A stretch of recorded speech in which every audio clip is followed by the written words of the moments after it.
सीखो electrical channel में एक बार फिर से स्वागत है। आज की हमारी ये जो वीडियो है ये ट्रांसफार्मर टॉपिक के ऊपर है। दोस्तों इस वीडियो में हम ट्रांसफार्मर की डेफिनेशन को समझेंगे और जानेंगे हमारा ट्रांसफार्मर कैसे काम करता है। तो चलिए ये वीडियो को स्टार्ट करते हैं। दोस्तों वीडियो को स्टार्ट करने से पहले यदि आप हमारे चैनल पर नए हैं तो प्लीज़ हमारे चैनल को सब्सक्राइब कीजिए, वीडियो को लाइक कीजिए और ज़्यादा से ज़्यादा शेयर कीजिए और नए नोटिफिकेशन पाने के लिए हमारे बेल आइकन को प्रेस कीजिए। तो चलिए अपने मेन टॉपिक में हम समझते हैं सबसे पहले ट्रांसफार्मर की डेफिनेशन को। जो हमारा ट्रांसफार्मर होता है वो हमारा एक स्टैटिक डिवाइस होता है जो कि इलेक्ट्रिकल एनर्जी को एक सर्किट से दूसरे सर्किट में ट्रांसफ़र करने का कार्य करता है।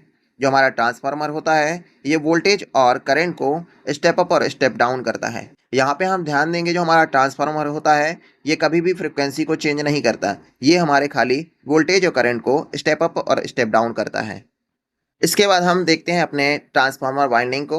तो जो हमारे ट्रांसफार्मर के अंदर होती है वो दो टाइप की हम वाइंडिंग यूज़ करते हैं, जो हमारी प्राइमरी और सेकेंडरी वाइंडिंग कहलाती है।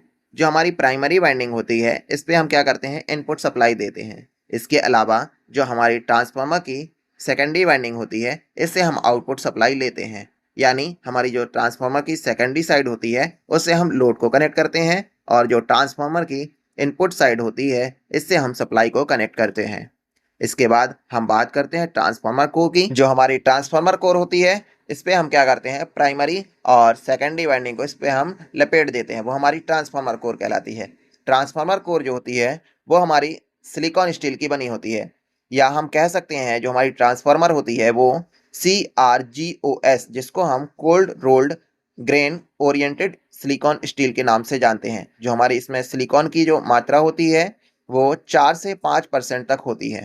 ट्रांसफार्मर में सिलिकॉन स्टील का यूज़ करने से हिस्टेरेसिस लॉस कम हो जाते हैं, इसलिए हम इसमें सिलिकॉन स्टील का यूज़ करते हैं। चलिए अब हम बात करते हैं ट्रांसफार्मर की वर्किंग प्रिंसिपल की। तो जो हमारा ट्रांसफार्मर होता है वो फैराडे के म्यूचुअल इंडक्शन के सिद्धांत पे काम करता है।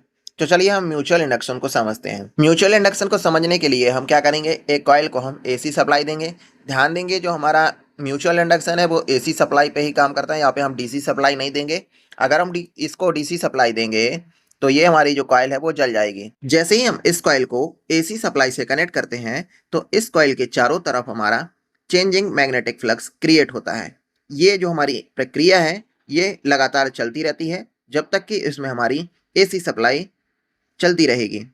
दोस्तों अब हम क्या करते हैं, इसी AC सप्लाई को हम अपने ट्रांसफार्मर की इनपुट साइड से कनेक्ट करते हैं और समझते हैं अपने म्यूचुअल इंडक्शन को।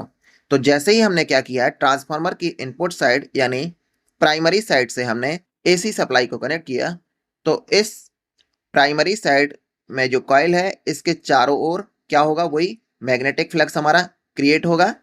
ये हमारा मैग्नेटिक फ्लक्स जो है वो हमारे ट्रांसफार्मर की सेकेंडरी साइड को क्या करेगा, लिंक करने लगता है। और इस तरह से ये जो हमारा सेकेंडरी साइड के जो कंडक्टर होते हैं वो इस मैग्नेटिक लाइन को क्या करते हैं, काटते हैं और इससे हमारा सेकेंडरी साइड में भी क्या होता है, EMF इंड्यूस्ड हो जाता है। यहाँ पे ध्यान देने वाली बात है कि अभी हमने ट्रांसफार्मर में कोर का यूज़ नहीं किया है। चलिए जानते हैं हम आखिर इस ट्रांसफार्मर में कोर का यूज़ क्यों करते हैं।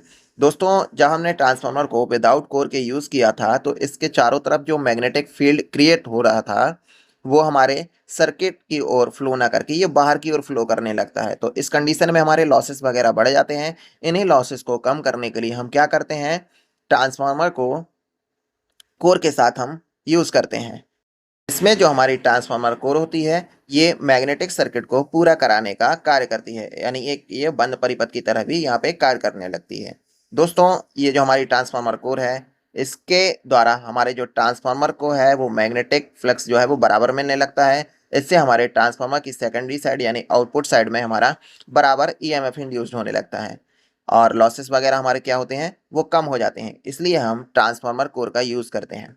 दोस्तों हम ट्रांसफार्मर में स्टेप अप और स्टेप डाउन दो टाइप के ट्रांसफार्मर देखते हैं। सबसे पहले हम जानते हैं हमारा स्टेप अप ट्रांसफार्मर क्या होता है, जहां हमारे ट्रांसफार्मर की प्राइमरी साइड में कम टर्न हो और सेकेंडरी साइड में ज़्यादा टर्न हो। तो इस टाइप का जो हमारा ट्रांसफार्मर होता है वो हमारा स्टेप अप ट्रांसफार्मर कहलाता है। इसके बाद जो हमारा स्टेप डाउन ट्रांसफार्मर होता है, तो इस टाइप के ट्रांसफार्मर में जो इनपुट साइड यानी जो प्राइमरी होती है इस पे हमारे ज़्यादा टर्न होते हैं और जो हमारी सेकेंडरी साइड होती है इस साइड हमारे कम टर्न होते हैं। इस टाइप के हम ट्रांसफार्मर को स्टेप डाउन ट्रांसफार्मर कहते हैं।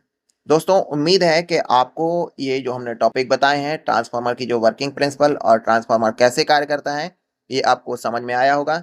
दोस्तों अगर वीडियो पसंद आई हो तो हमारी वीडियो को लाइक कीजिए, चैनल को सब्सक्राइब कीजिए और वीडियो को ज़्यादा से ज़्यादा शेयर कीजिए। Thank you.